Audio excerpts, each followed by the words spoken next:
Hello everyone, Namaste. Today we are here to explore the tool exam.net as a student. Your school or college must have informed you that they are going to conduct the exams on exam.net site, but then as a student you should know how to log in on that site, how to start your exam and how to submit your exam, and what are the do's and don'ts which you have to follow when you are using this site. So let's start. So in the box we just need to enter exam.net. So you can see exam.net's first screen has got two different profiles. One is a student, another is a teacher. So today I am showcasing you the use of this site exam.net as a student. So I'm going to use this. Now that's the best part of this software or this site, that the students need not to create any account on this site, neither they need to register. So on the day of the exam, when you're connected with your teachers via some live method, maybe they will be using Teams or Zoom or maybe some other way of video conferencing, and trying to monitor you and doing your live invigilation. At that time, your teachers must be sharing a exam code with you. So that exam code you need to enter. Your teachers could have shared an exam code in advance also. But then, even if the teacher must have shared the exam code in advance, you cannot have the access to the paper until unless your teacher has opened the exam from the backend. So today, for demonstrating purpose, I have already created one exam for you. The key code I am entering here. So the same way, your teacher must be sharing the exam code on the day of exam with you, which you need to enter. And then I just need to say next. So it has been asking me few information. So at present I am entering a random. It's not my email ID, of course, but then I am entering random. But when it's your real exam, you should enter a actual email ID, because only then your teachers will be able to share the results and the checked papers with you digitally. And this is not compulsory that only the same information you will be asked for. So whatever are the entries, you have to do it accordingly. And then I have to say fetch the exam. Now you can see it is giving me the message that 1234 Pooja Arora. I am entered in the lobby area, but then it is saying waiting for exam opening. Your teacher must have closed it from the back end. So when the time starts, the teacher will open the exam from the back end, and only then you will get the access to the exam. So now I am opening the exam.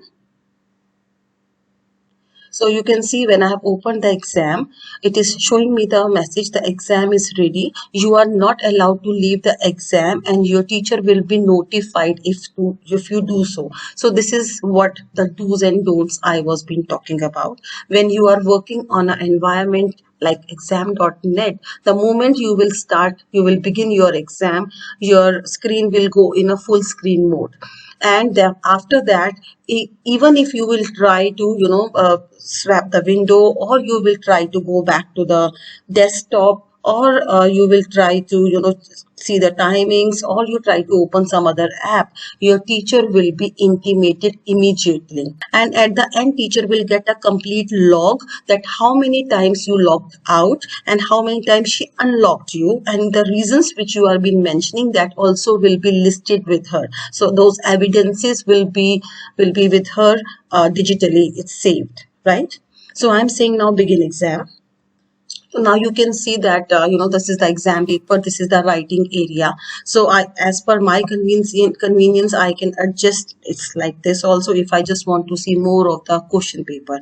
So now it again depends. Your teacher must have given you the instruction that he or she wanted you to write some of the answers in the writing area, and maybe she has asked some of the diagrams or some other question to be handwritten on the piece of papers, and later she wanted that to be scanned and shared with her via this exam. So it entirely depends what your teacher's instructions are with you, but then you have to go by with the instructions of the teacher. So if it is just writing here, like it's a paper in which you have to write the exam here only, then you can directly write like answer 1. So this is answer 1 and whatever. And let's say your teacher has given you the instruction that no, that the teacher wants everything to be written on a paper, or maybe mix and match. They want some of the answers to be written here, some to be scanned. Now this writing here is very clear. There is nothing I can explain you in this, and you can have the bold, italic, underline tabs, just like in MS Word you have the superscript, subscript things. All these things are there, for writing mathematical formulas, expressions, you have that also. But when it comes to the scanning work, like you have done it on a piece of paper and then you want to come back, so I'm just going to demonstrate that part now. So meanwhile, I'll also like to tell you that if you will try to deviate from this screen, I just want to show you the demo of that. Now, as you can see that your screen is in a full screen mode and there are no taskbar visible. So definitely you cannot click on any of the window. But if you press escape and you try to jump to some other window, immediately paper will be locked. So you can see the moment I press the window button, I cannot press escape because my recording is being done in that way. But I am trying to show you that any other tab or any other thing you are trying to do, if I try to open it, the exam will get locked and the teacher will be intimated. So it's written, you have been temporarily locked out from the exam. The exam area has lost focus. Please provide an explanation here. So I am like, now this is the setting which I have done. So as a teacher, so your teacher must have put some other type of explanation or maybe some other rules for you. But in any kind of rules, the teacher definitely will get to know, right? So I'm just writing, sorry, by mistake. So I'm just saying request unlock. Now after writing my clarification, I'm waiting for unlock. Now it's because I have set a manual unlock by the teacher. So as a teacher, now your thing is with me. Now I'm just unlocking you from my end. So you can see I have unlocked, the paper from the teacher's end and it automatically goes. And now again, I have got the hold on the paper and I can see and I can scroll and everything I can do now. So this is the way that the teacher is controlling, monitoring your device screen. Beside this, please understand whatever you are writing on your screen, if you are writing on the screen, if you are writing on a piece of paper and you are scanning it later, that's another thing. But whatever you are writing on your screen, the teacher can see live it on her end. This is another advantage for teacher side.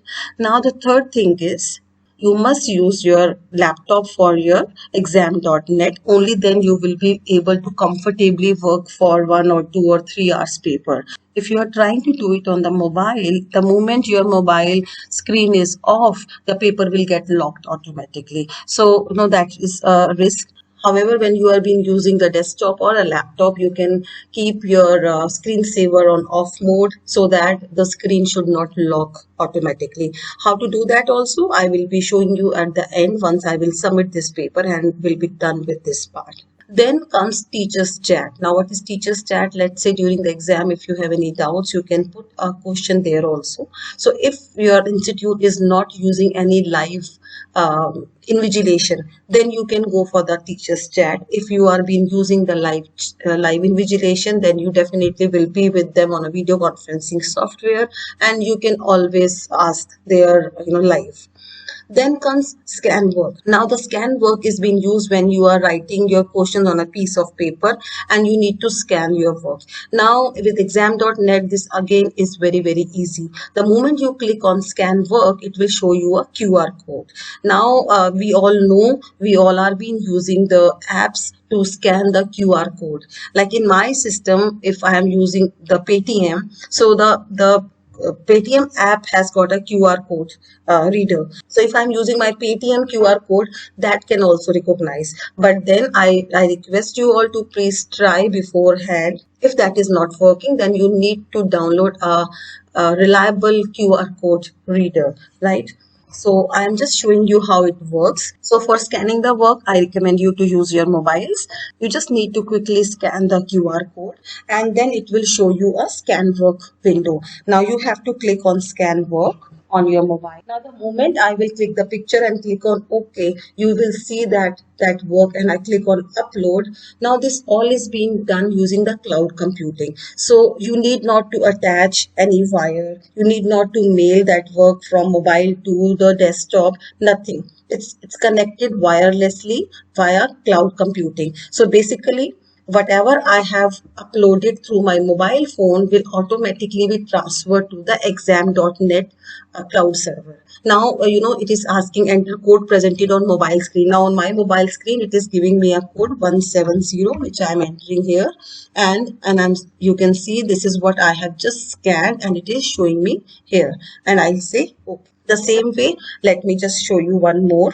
Every time you need not to scan the work. Once you have scanned the QR code, it works. If in case it's not working, then you need to again, scan the QR code. Like in my case, it is working.